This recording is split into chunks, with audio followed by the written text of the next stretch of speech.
Guys, good morning! Opo, pasilip ko lang guys ang aking whelping room tree kung saan ko inaalaga ng aking mga alagang newborn puppy. So, nandito ako ngayon guys sa whelping room tree. So, dito po ako nag-feeding time. So, ayan guys. So, ito yung isolation. Dito po ako na, halimbawa guys, merong puppies na medyo mahina at hindi po maganda yung condition po nila. So, normally naman kasi guys sa mga newborn puppies may minsan hindi maganda yung poop nila. So, kailangan po natin i-medicate. So, disclaimer lang po, hindi po ako veterinarian.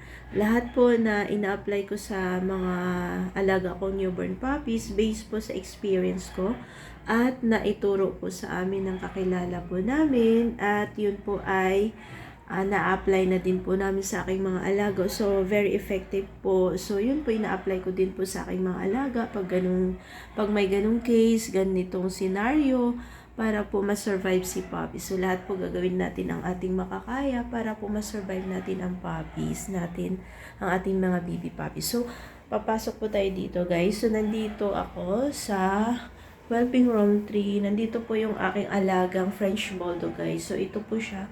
Meron din po ako dito guys, incubator. So, ito po yung incubator ko guys. Halimbawa, pagdating po ng mga newborn, nilalagay ko na po dito. Dito po muna sila sa incubator. Nag-automatic din yan guys. Ayan, nag-iilaw siya. So, kailangan po natin ng egg foam. So, may makikita po tayo, may egg foam po tayo na gagamitin para po sa ating mga alaga, para po hindi po sila mahirapan. So, lalo-lalo na mga Frenchie, yung mga corgis, yung mga exotic bully, mga flat po yung mga dibdib po nila, para hindi po mag-flat yung dibdib po nila. So, ito po yung ginagamit ko. So, ito guys, Uratix foam. So, binibili po namin to sa Uratix. Doon po namin binibili para po mas matibay, at iba po kasi texture guys pag Uratix po talaga compare po sa binibili po natin sa online. Opo, yan po. Pansin nyo ngayon guys, nasa baba na po sila, nakaganyan na po kasi po magwa 1 week na po sila. So 1 week na po sila, may ilaw na sila. So binababa ko na po sila sa incubator kasi ano na po guys, nagdidihan na po sila, nagsisipsipan na po sila. So, ayan. So, naka-egg foam pa rin sila guys. Ayan, naka-basket. Pansin nyo guys, nagpoop ang aking alaga. So, ang maganda lang guys, isisingit ko lang. Pag Real Canine Protect, kasi maganda. Bakit why maganda? Kasi usually, ang poop sa Real Canine Protect guys, ganito. Yan po dapat ang normally poop sa ating mga newborn puppies. Pag nag-iba na guys, kagaya ito guys, hindi po good yung poop nila. So, kailangan ko pong i-medicate. So, sa mga nag-asking, magme-message, magko-comment kung anong gamot niyon. Sorry po guys, kasi tinitimpla po yun. So, hindi ko po talaga pwedeng ituro sa inyo kasi kailangan po marunong at naka-experience po yung gumagawa. Kasi mahirap po talaga, kailangan marunong po. So, matagal ko na pong ginagamit. So, na-try ko na po sa aking sariling puppies kasi breeder po kami ng Shih Tzu tsaka Pomeranian. Na-try ko na po. So, hindi ko po tinatry doon sa mga nagpa-care sa akin, hindi po. Doon sa mga alaga kong wini-whelp ko, hindi po. Doon po mismo sa aming mga puppies, sa sarili po naming puppies. So, ito guys, ginagamot ko sila kasi hindi maganda yung poop nila. Normally po sa mga newborn, nagbabago po talaga yung pooping. Opo, yung poop nila iba. Minsan nagbasa, iba ang kulay. So, alam ko na guys, pag green ang poop ng mga newborn, hindi po normally yun. Hindi po normal. So, meron po siyang bacteria na hindi po natin alam kung saan nanggagaling. So, kailangan po natin patayin yung bacteria kung anong meron sa poop po nila at maging normal, maging ganito. Ganito dapat yung poop nila, ganyan. Ayan guys, ang cute-cute. So, ito ay isang French Bulldog, French Puppy. So, dalawa sila. The client from Eswood and Greenwood. Ay taga Greenwood po yung may-ari guys nito. So, alisin ko lang guys yung kasi sayang naman yung ay, nigaan na ng baby na yan. Sayang naman. Tingnan nyo guys, madadampot niyan. Pag normal yung poop nila, madadampot. Dapat ganyan po sa mga gumagamit sa mga user po ng Protect. Dapat ganito po yung poop. Normally, dapat ganito po ang poop nila. Opo, sa mga nagtatanong, why ma'am, bakit po Real Canin, bakit po ang mahal-mahal naman ng gatas na yan? Ang dami po talagang nag-a-asking sa akin ng ganyan. Bakit po? Ito po ang kadalasan kasi ang newborn kasi guys, once na ang kalaban po natin sa newborn guys is magtatae. Once na sila magtatae at hindi natin makontrol, madidehydrate po sila. So, kailangan po natin i-normal po yung poop nila at hindi po sila magtae para iwasan po natin ang dehydration. So, yan. Dapat ganyan po. Sa Real Canin Protect, dapat ganito yung poop nila normal. Sa mga nagtatanong dyan, opo, yan po. Bakit ganyan, ma'am? May nag-aas sa akin, may tumatawag. Ma'am, gumagamit naman po ako ng Protect. Yan naman po pinadede sa mga puppies ko. Bakit po sila nagtae? Kasi ganito guys, may temperature po yan, may tamang temperature po ang pagtitimpla niyan. Tapos kami po kasi guys, gamay na po namin, so alam na po namin yung paano magtimpla, ilang yung sakto. At ang hirap guys pag bottle feeding sa totoo lang kasi kailangan po tama ang pagtimpla, may temperature, opo, tas may sikreto kasi kami guys, sorry, may sikreto kasi kami, may nilalagay po kami, so yan po, hindi ko pwede i-share sa mga nag-ask, ma'am, anong nilalagay mo? May client ako nangungulit, gusto niyang kunin na yung puppies niya kasi oo nga naman guys, kasi po nagbabayad sila. Pero sorry guys, sa lahat po siguro, meron tayong mga sekreto na kumbaga yun yung sinasabi nating weapon na hindi natin pwedeng i-share sa lahat naman na negosyo guys may ganun may mga sekreto sila, 'di ba? Sorry po, tanong na lang po kayo guys sa ibang bagay. Wag lang po yung nilalagay namin sa milk. Opo, ha? Kasi tinitimpla po yun. Nilalagay po, hinahalo po namin yun. Pero kung sundin nyo naman po, okay naman po yung instruction ni Protect, ni Real Canin Protect. Okay naman po yung sundin nyo lang po. Opo, yung 1 scoop and 20 ml of hot water. Okay naman po yun. Kaso lang guys, may temperature po yun. Kailangan po sundin ang temperature. Para saan? Para hindi po mamatay ang colostrum. So, ito guys, ito dapat yung normally po. Opo. And then, dalawa sila. Actually guys, dalawa po sila. So, ito po yun. Ito yung isa.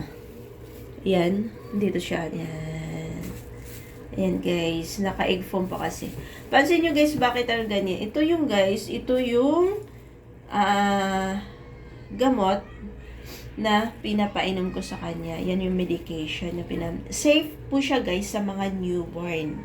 Opo, ito po yung sekreto namin. Sorry sa mga nag-aas. Opo, sorry po talaga. Kung gusto nyo pong ipa-cure, o halimbawa wag lang po guys parbo ha. Hindi po ako nagpapapasok ng mga parbo. Yung mga masakit ang parbo, yung mga malalang sakit, hindi po ako vet. Dalhin nyo na lang po sa vet. Opo. Pero pag mga newborn cases, halimbawa mga newborn, kaya ko po yan i-medicate. Pero nagdedepende po tayo guys doon sa condition ng puppies. Kaya po ini-interview ko, kasi kung mga mild lang naman po yan, dehydration, nagtae dahil sa gatas na iniinom, kaya ko po yan hawakan. Pero kung halimbawa malala na guys, sorry po kasi nag-ano din po ako, nag-iingat din po ako sa aking mga alaga kasi once na magtae kasi guys may bacteria na po. So pag once na tumaiyan, syempre yung hangin umiikot, so kailangan po naka-separate po talaga sila, naka-isolate sila, umiikot po kasi yan. So kailangan sa room na yun, halimbawa, merong puppies na ganun, sila lang po nandun naka-isolate. Kagaya dito naka-isolate sila yan. Pero okay na sila guys. Opo, normal na po yung poop nila. Nakikita niyo po ganito. Hindi na po green. Green kasi kaya ko sila nilipat dito sa room 3 kasi po nag-iba yung poop nila. So ayan, nag-normal na po. So ayan. Ayan siya. Ito siya guys. Pinainom ko siya ngayon kasi medyo hindi pa po good, may konti pa po talagang hindi maganda, so nilagyan ko pa po ng pinapatay ko pa po siya ng ng medications. Paalala lang po, yung pinapatay ko sa kanya, so baka naman po ibabash nyo ako, ganun ha. Ito, safe po siya sa newborn. Opo, safe po siya sa newborn. Ayan. So, yan, ito ganun din siya eh. Yan, naging okay na yung poop niya. Thanks God, alam nyo guys, ito ang nung unang nag-whelp kami, ito yung kalaban ko. Opo, nagpe-pray ako. Prayer lang talaga. Kailangan mag-pray po tayo na Lord, bigyan mo ako ng gamot na pwedeng makapuksa kung magtay, kasi ang kalaban talaga natin pag nagtai ang papi, dehydration talaga. Pag dehydration, nagda-down po talaga. Yun talaga ang mahirap pa sa mga newborn. Opo. Kailangan kasi guys, pag nag-care tayo ng newborn, hindi basta-basta. Opo, kailangan po alam po natin lahat yung mga dapat natin gawin, kasi hindi lang po nagtatapos yun sa pagpapadede, sa paglinis ng mga basket nila or saan sila nakalagay, pagpupunas, hindi po guys. May mga proper procedure kung paano po natin hawakan ang ating mga alagang newborn puppies, kasi marami po kasi sumubok, maraming gustong mag-alaga, gustong ganito, ganyan, pero hindi po ganun-ganun lang. Kailangan po kumpleto po tayo ng mga gamit, lahat po, kailangan meron po tayo, at kailangan may experience po tayo kung paano natin i-care ang ating mga newborn puppies. Hindi lang yung dali lang po yan eh. Padidiin lang yan, tapos na. Antay ka na ulit ng 3 hours, 2 hours, padede ulit. Ang dali-dali lang. No guys, madami pa pong pwedeng mangyayari. So, kailang alam po natin kung paano natin sila solusyonan at i-survive yung mga puppies. Kawawa naman po kasi gumagastos din po yung mga mga may-ari, lalo na yung mga pet lover. Guys, na-encounter ko talaga yung mga pet lover umiiyak. So, kailangan i-survive mga puppies. So, ang sakit. Opo, ang sakit sa pakiramdam, lalo na pag nag-down sila. Pag nag-down sila, guys, it means yun, may mga organ talaga na-develop sa loob ng katawan po nila. Yun lang naman po nagiging cause. Premature, yan lang naman po nagiging cause. And then, sour milk, pag once na nag-down ang puppies. Kaya iwasan nyo pong makadede ng sour milk ang inyong mga newborn puppies sa inyong mga mama dog. Double check kung good yung gatas ni mama dog or hindi. Opo, kasi po ang hirap, 'di ba? Kawawa po, napagastos na tayo, tas ganun, ganun. Meron kasi iba nagtitipid, gustong breastfeeding, hindi naman chinek yung gatas ni mama dog, hindi kaya na-check naman yung vet, okay daw, tas nung pinadede, biglang nagtay. Marami pong nagdadala sa akin ng ganun.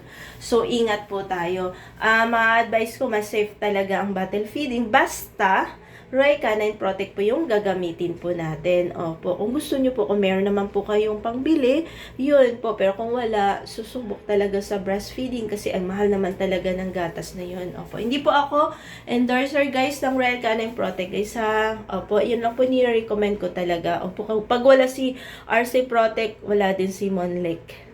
Monthly whelping service, wala din po. So, pasilip ko lang isang aking whelping room 3. So, na bagong gawa. Ayan. Ito na sila guys. Yan. Gusto ko talaga maayos yung facilities ko. Gusto ko laging malinis kasi napakasilan po pag ang mga newborn. So, naka-aircon yan sila guys. Yan. Ito yung room 3. So, yung room 1 nasa loob po ng house namin. So, nandun may newborn din po akong hawak doon. Mga French Bulldog din po. So, naka-separate by room po. Yung room 2 naman, nandun naman po yung aking mga alagang exotic bullies. Sila po yung pagkumakain na nandun na po sila. So, yan. Dito po, ayan po, may exhaust din yan guys. Yan. Pag malamig kasi dito guys, pag naka-on yung aircon, yan guys, naka-aircon sila. Pag malamig kasi guys, hinihigo po, halimbawa, palamigin ko po dito sa loob ng ino-on ko lang din po yung exhaust para papasok po yung lamig dito sa loob ng room na to. Naka-isolate, dito po ako nag-isolate guys pag merong hindi magandang poop sa aking mga alaga. So, kailangan po sila guys i-separate agad doon sa mga good. Opo, para maiwasan po natin na magkahawaan. Yan dito. Dito po. Ito yung room 3 ko guys. So, ayan guys. Thank you for watching. Pinasilip ko lang po sa inyo ang aking mga alagang.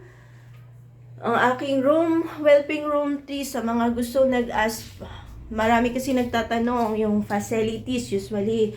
Yan po, pasilip. Tsaka ito po yung achievement po namin, guys. Sobrang saya ko kasi love ko talaga mag-alaga ng mga newborn. Kasi, ang saya-saya ko, nakakawala talaga sila ng stress. Opo, sa totoo lang po.